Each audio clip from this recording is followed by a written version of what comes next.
আজকে আমরা ক্লাস 10-এর ভূগোলের দ্বিতীয় টেস্টের জন্য যে প্রশ্নপত্র রয়েছে বা মডেল কোশ্চেন পেপার, সেই মডেল কোশ্চেন পেপার নিয়ে আলোচনা করব।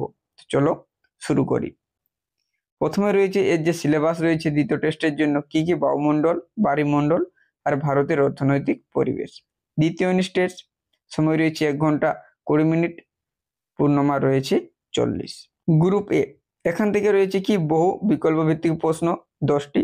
প্রথমে রয়েছে লু একটি স্থানীয় বায়ু, সাময়িক বায়ু, অনিয়মিত বায়ু, সামুদ্রিক বায়ু। এর উত্তর হলো স্থানীয় বায়ু। তারপরে রয়েছে ব্যারোমিটার পারদের সূচক হঠাৎ নেমে গেলে আশঙ্কা থাকে ঘূর্ণবাতের, বন্যার, খরার, রোদ ঝলমলে আকাশ। এর উত্তর হচ্ছে না, ব্যারোমিটার পারদের সূচক হঠাৎ নেমে গেলে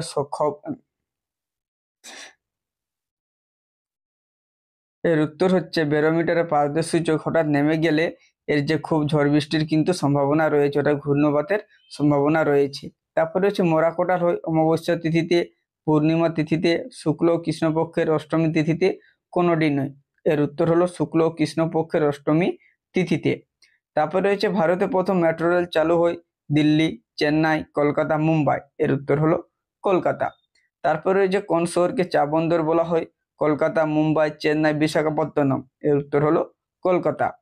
তারপর রয়েছে তৃষ্ণান্ত ফসল হলো ধান, গম, ভুট্টা, পাট। এর উত্তর হলো ধান। এরপরে রয়েছে সোনালী চতুর্ভুজ প্রকল্পটি শুরু হয় 2000 সালে, 2001 সালে, 2010 সালে, 2020 সালে। এর উত্তর হলো 2001 সালে। এরপরে রয়েছে গ্রুপ বি। এখানে রয়েছে নিচের প্রশ্নগুলোর উত্তর দাও। 1 × 12 নম্বর। প্রথমে রয়েছে হারমাট্টান বায়ু কোন অঞ্চলে লক্ষ্য করা যায়? এর উত্তর হলো পশ্চিম আফ্রিকাতে। তারপর রয়েছে বায়ুর গতিবেগ মাপক যন্ত্রের নাম কি? নিমোমিটার। এরপরে রয়েছে পৃথিবী ও চাঁদের গড় দূরত্ব কত? এর উত্তর হলো 3,84,000 কিমি। তারপর রয়েছে সামুদ্রিক মাছের প্রধান খাদ্য কি? না প্লাঙ্কটন। তারপর রয়েছে কার্পাস উৎপাদন কোন রাজ্য প্রথম? গুজরাট। এরপর রয়েছে ভারতের একটি জায়দ ফসলের নাম লেখো। তরমুজ। তারপর হচ্ছে চারনজ মৃত্তিকা ভারতে কি নামে পরিচিত? এর উত্তর হলো কৃষ্ণ মৃত্তিকা। এরপর হচ্ছে ভারতের বৃহত্তম মহানগর কোনটি? মুম্বাই। তারপর রয়েছে উচ্চ ফলনশীল ধান বীজের নাম লেখো। রত্না জয়া। এরপর রয়েছে মিলেট কি? না জোয়ার, বাজরা, রাগি, কটকি, হারাকা, কোরা, রাজগিরা প্রভৃতি ফসলকে একসঙ্গে মিলেট বলে।